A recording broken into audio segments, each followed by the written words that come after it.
Hi everyone, welcome back to my channel. If you're new, my name is Michelle, and here on my channel I post a new video every single Monday talking all about my personal budget and my personal finance. So today we are going to be talking about my May 2022 debt snowball update. So in 2021 I started my debt-free journey. I had about $50,000 worth of debt, and I have gotten that down quite a lot. And last month I actually completely paid off all my credit cards. And as you'll see in today's video, I did put more money on my credit card, but that's okay because I have the intention of paying it off very, very quickly. And I'm also starting to work on paying off my student loan. So I took out a student loan in 2015. Yeah, 2015. And I really had no interest in paying on it because they told me this is not advice at all whatsoever, just saying. They told me I had 10 years to pay it off, and it was like $5,000 I think that I had to pay because I had parents that were willing to like split it with me, so they paid like the majority and I took on a $5,000 loan for myself, and they told me I had 10 years to pay it off. So I would go on to my account and it never really told me I had a minimum balance that had to be paid monthly, and I would skip months without paying it at all and I would never get a penalty. It would never tell me like you like accrued this much in like interest or like anything like at all. So I just like never worried about paying it because it never told me I was late. It always said I was in good standing, so I just never worried about it. And here we are in 2022. So 2025 is my 10-year mark, so I need to pay this off. I've been postponing it forever just because like it never seemed to affect anything. But I'm ready to pay it off. So I'm gonna work on my credit cards again, pay that off completely, and then my student loan. So let's go ahead and jump into the video and see what my debt snowball looks like for May of 2022. Okay, so for May's debt snowball update, so I don't know why I wrote 6 when I made this outline. I only have 5 debts. Well, just 5 that I'm tracking right now. I do technically have 6 because of my car payment, but we're not tracking that on here. So the first one that I have is my credit card, my Discover card. And the starting balance at the beginning of the month was 0, so I didn't pay anything and I still owe nothing on that one. The next one I have is my Capital One card, which the starting balance at the beginning of the month was also 0, so I didn't have to pay anything and I owe nothing. Next up I have my Victoria's Secret credit card. Starting balance at the beginning of the month was 0, so I paid nothing and I owe nothing.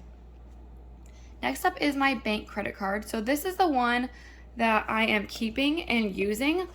So it only has a $1,000 credit limit, so I can't spend more than that. And I have the intention of paying it off every single month. However, like I said in, I think it was my Budget With Me part 1, maybe both of them, I spent more than I wanted to and I wasn't able to pay the whole thing off like I thought I was going to.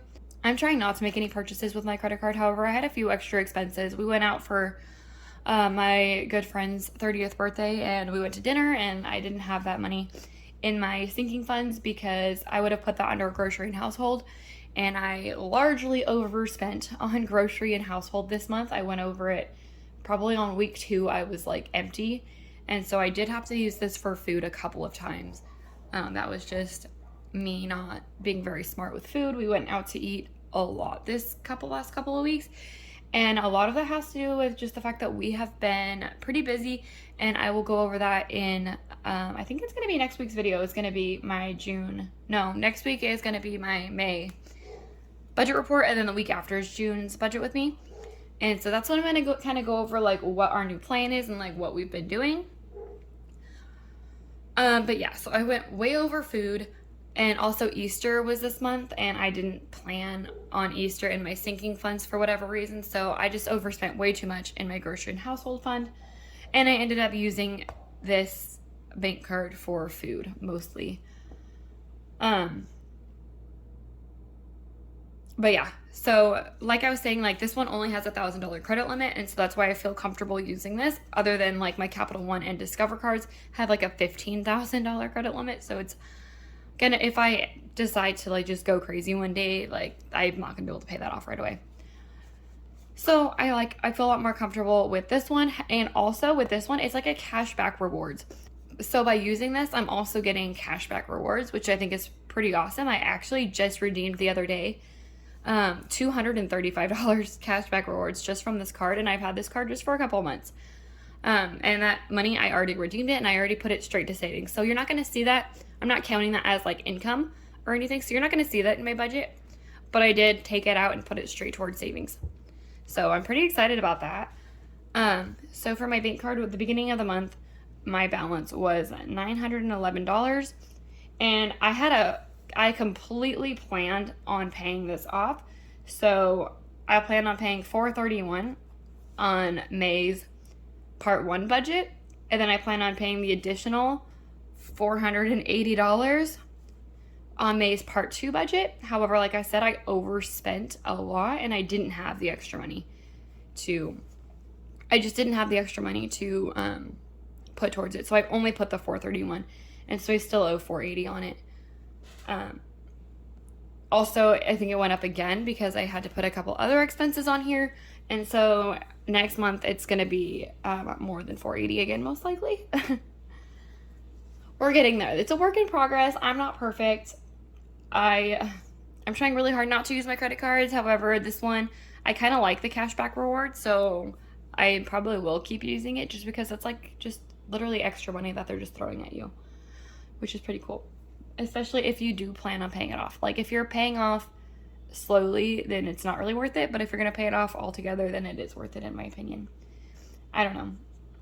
That's just my opinion. I'm not a professional by any means. I'm just a mom. But next up on my debts, I have my student loan.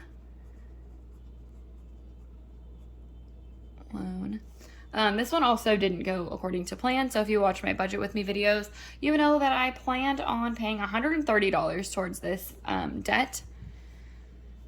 And my starting balance was $2,886, and I actually didn't pay anything towards it. Like I said, I overspent, and I just didn't have the extra money. It's my stepdaughter's birthday. Her birthday party is actually on Saturday as I'm filming this. It's Thursday, and her birthday party's in like a couple days, and I have spent so much more than I expected. Like, so much more. We just want to make it really special for her. It's her 16th birthday, so it's like a really big birthday. Plus, it's her first birthday that she's had living with us, and so we just want to make it really special for her. So we have like overspent quite a bit. That's where most of my money went, to be honest, was her birthday. I spent a lot on like decorations and like entertainment, and then like her birthday presents, I kind of went crazy. Roger's getting her something pretty expensive, but I got her like a ton of stuff. So that being said, I still owe $2,886 on that. My loan is technically in forbearance, it says, and when I went to go check, because I did make a payment on it, and so like I didn't know if that was gonna like mess anything up, and I now have to make payments every single month. But when I went to go check, I didn't see where it told me like you have to pay this amount. So don't take my advice on this, but I'm not gonna pay it this month. I also have plans, like I said, like we have changes coming up that I'm going to talk to you guys about on paying off all this stuff. So yeah, I'm not too worried about it. I'm a little bit worried. I don't want to miss a payment and like have a derogatory mark on my credit score or anything. But yeah, it didn't tell me like you have to pay this amount, and it still said forbearance. So I'm not going to worry about it too much. I do still want to pay it off, obviously, but anyway, so the total balance of debt that I had starting out this month, again, not including my mortgage payment or my car payment, this is just the debts that I'm tracking right now, was $3,797. The total amount that I paid off this month was $431, and the total amount that I have left to pay is $3,366. Alrighty, well, there was my debt snowball update for May 2022. Thank you guys so much for watching. If you like this video, please give it a thumbs up. Don't forget to subscribe, and I'll see you next week. Bye.